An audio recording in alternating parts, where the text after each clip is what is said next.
Welcome back to the programme. Well, Conor Cusack, a fine Cork hurler who has starred on the pitch for both his own very successful club Cloyne and the Cork senior team. He's also a brother of Donal Ó Cusack, wrote an incredibly powerful blog yesterday about his own battle with depression that has gone viral. So tonight we thought we'd invite him in. Conor, you're very welcome. Miriam, thanks very much for having me here. It's great to be up here. I suppose, look, I'm not here to paint a picture of myself as being an angel. I have a lot of friends down in Cloyne and Cork, and they'll tell you I'm the furthest thing from being an angel that you could find. I'm not here to bash medication or bash psychiatry. They have their place within the treatment of depression, and there's a lot of people get a lot of benefit out of it. But I suppose I'm here to tell my story, and I think it's a story that resonates with an awful lot of people in the country. If it can be of help, a bit of comfort, a bit of hope to some few people, and if it can perhaps break the taboo and maybe lessen the stigma that's attached with it, well then I'm very glad to tell the story. Let's go back, Conor. When did you first experience depression? When did you know you were suffering from depression? Well, look, I suppose I was probably around 15 or 16 when I first started experiencing panic attacks. And for anybody that's experienced panic attacks, it's a horrific experience. You're convinced your world is ending, pains in your chest, can't catch your breath, you're convinced you're going to die. And that was the start of my problems, really, you know. Now, it just progressed along bit by bit. It wasn't something that was sudden. Gradually started to lose interest in my friends, started to lose interest in school that I loved, started to lose interest in hurling. And the worst of all, I started to lose interest in people. I always loved people and loved being in their company, but it was a gradual bit by bit thing. And I suppose I was inside work one morning, inside Pin Profile down in Middleton, and you know, finally the image that I'd been keeping up all along, I didn't have the strength anymore to keep up that image, and finally I cracked.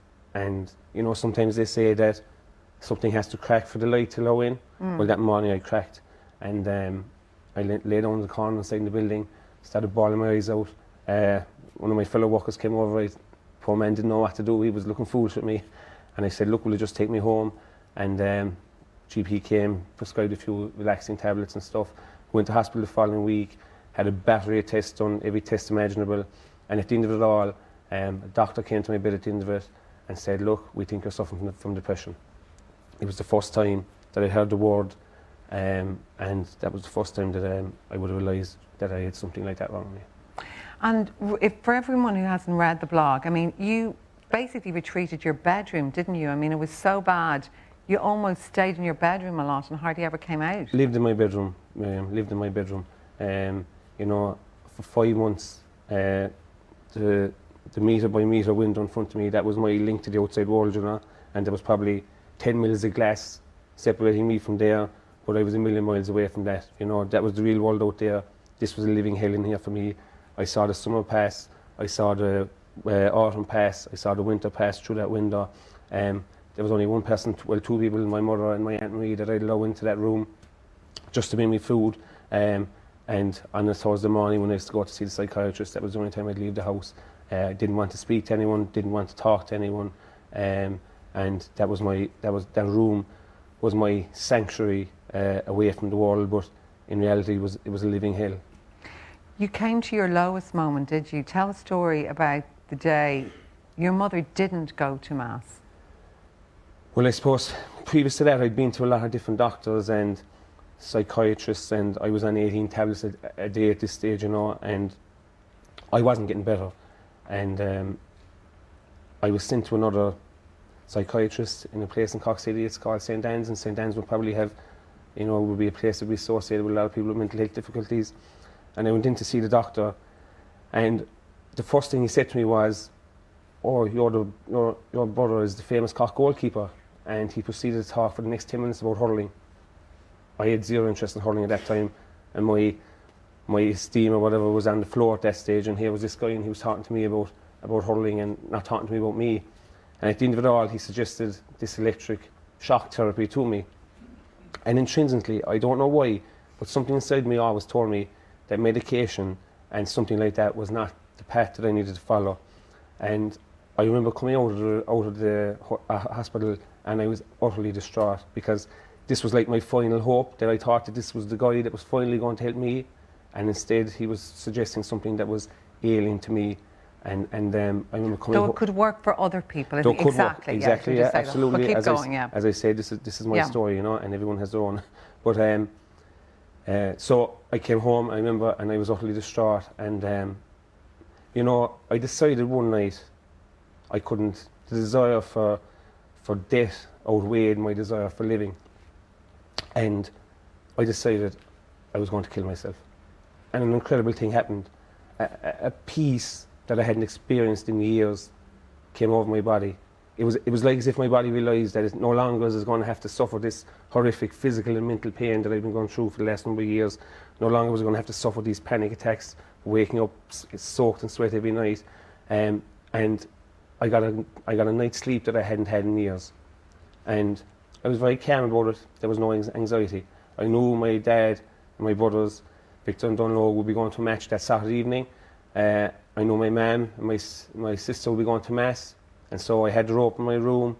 I was quite calm about it, very matter of fact. I was going to get in my car, drive to the location that I had arranged, and hang myself. And for some reason, I don't know why, but my mother never went to mass. And ultimately, it was a decision on her part that saved my life. It's amazing, actually. Yeah. But after that, you transformed yourself. You got better. Your story is a happy story at the end, Conor. Explain that path to recovery for you, how that came about. Well, look, I worked for Doreen Allen since I was 8 years of age. I worked there for 8 or 9 years in her gardens and her kitchen. And, you know, Doreen is an incredible woman. She never forgets anybody who's ever worked for her. Still to this day, she'll send in, if there's something happens in the family, a death or something, there'll be a table full of food will come into that house. And my Aunt Marie has worked with Doreen for years. And Doreen had asked one day, how was Conor doing in school, or what's he doing? And my aunt told him, you know, that I was in a bad way. So Doreen suggested a person that she knew, that she felt could be a benefit to me. And no, I'd been to loads of doctors at this stage. I'd given up all hope. But my mother pleaded with me just to go one more time. And that was a decision on my part that ultimately saved my life. I went to see this clinical psychologist, and from the moment I met him, I don't know what it was, but from the moment I met him, I knew this is it. I'm going to get better with this person. He is the man that I've been seeking all along. And it was an incredible thing. I remember coming home, my mother driving home, my mother in the car that evening, and I was crying, but it was tears of joy. It was absolute tears of joy, because I knew this was the thing that I've been waiting for all along. And it was an incredible moment in my life, and it was a moment that transformed the whole lot for me, you know. And you're well now, and I know the reason, you said to me earlier, you wrote the blog, and what you want mostly to say tonight is to give hope to other people, don't you, Conor? Absolutely, Miriam. Look, there's people at the moment out there that are going through depression or anxiety, and they're getting treatment. And I just want to say to them, I want to encourage them to stay in the path. It's not an easy journey, it's difficult, and I salute their courage for doing that, and the rewards at the end of it are great. There's another group of people out there that are living with and helping and supporting friends and loved ones that are ill with depression or whatever, or anxiety, whatever. I know the powerlessness that they feel looking at their loved ones, and that, you know, it's not like a cut in your leg that you can fix or anything. You know, it's a difficult place for them. But the person themselves might not say it, but inside them, they very much appreciate your support and your comfort. I remember a mother saying to me one time, I will patiently wait till eternity and beyond for my son to get better. So keep giving your love and support. To those people out there that are living a life of silent misery and are afraid to take that step, you're not alone. There's a load of people in your same situation. You know, there's a certain comfort and safety in remaining hidden, but it's a terrible tragedy if you can't be found. And, you know, there's an incredible amount of help and support out there for those people. It's an act of courage and strength, not weakness, to admit that you're struggling. It's an act of courage to say that I need help. But you need to take the first step. You need to take the first step.